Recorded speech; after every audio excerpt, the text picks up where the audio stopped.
अरब मुल्क कतर में 8 हिंदुस्तानियों को 26 अक्टूबर को फांसी की सजा सुनाई गई। इन सभी पर जासूसी का इल्जाम है। कतर में 8 महीने पहले इंडियन नेवी के इन 8 साबिक अफसरों को गिरफ्तार किया गया था। ये गिरफ्तारी पिछले साल सितंबर में हुई थी। 8 हिंदुस्तानी शहरियों को मौत की सजा सुनाए जाने पर हिंदुस्तान ने सख्त एतराज जाहिर किया है। वजारत खारजा ने बयान जारी कर कहा, हम मौत की सजा सुनाए जाने के फैसले से बेहद हैरान हैं और फैसले की तफसीली जानकारी का इंतजार कर रहे हैं। हम इन लोगों के घर वालों और कानूनी माहिरीन से राब्ते में हैं। हम सभी कानूनी पहलुओं पर गौर कर रहे हैं। इससे पहले हिंदुस्तानी हुकूमत ने कतर की सरकार से अपील की थी कि वो हिंदुस्तान के इन शहरियों पर रहम दिखाएं और उन्हें छोड़ दे। दरअसल ये हिंदुस्तानी अगस्त 2022 से कतर की जेल में बंद है। कतर ने अब तक इल्जामात को मंजर आम पर पेश नहीं किया है। सभी हिंदुस्तानी कतर की अल ज़हरा कंपनी में काम करते थे। इस बीच पूरे मामले में मुल्क में सियासत भी गर्म हो गई है। राज्यसभा एमपी कपिल सिब्बल ने इस मामले में मरकजी हुकूमत से दखल देने की मांग की।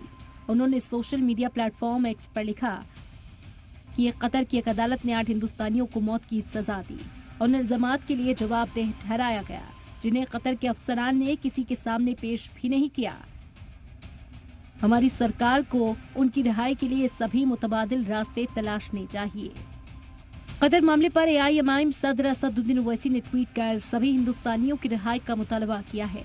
साथ ही ओवैसी ने यह भी कहा कि इसी साल मैंने 10 अगस्त को इस मामले को संसद में उठाया था, लेकिन तब हुकूमत ने मेरी मांग को नजरअंदाज कर दिया था। कुलभूषण जाधव कहाँ है? पाकिस्तान में बैठा है, आप क्यों नहीं लेके आते? आप विश्वगुरु कहते हैं, कुलभूषण जाधव को भूल गए आप। कतर में 8 नेवी ऑफिसर 1 साल से जेल में हैं, आप नहीं ला सके उनको। आपको बताते हैं कि ये मामला है क्या। सिक्योरिटी से मुतालिक ये मामला माना जा रहा है। मीडिया रिपोर्ट्स के मुताबिक सभी पर जासूसी का इल्जाम है। कतर में रहकर इजराइल के लिए जासूसी करने का इल्जाम।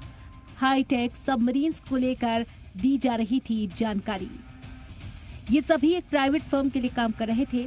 जिन लोगों को सजा मिली है उनके नाम है captain Navjot Singh Gill, commander Punendu Tiwari, captain Saurabh Vashisht, commander Sanjeev Gupta, captain Virendra Kumar Verma, commander Sugunakar Pakala, commander Amit Nagpal और सेलर राकेश। फिलहाल कतर की अदालत के फैसले पर सरकार कानूनी सलाह ले रही है। हिंदुस्तान कतर के सामने भी इस मुद्दे को उठाएगा। ब्यूरो रिपोर्ट, जी मीडिया।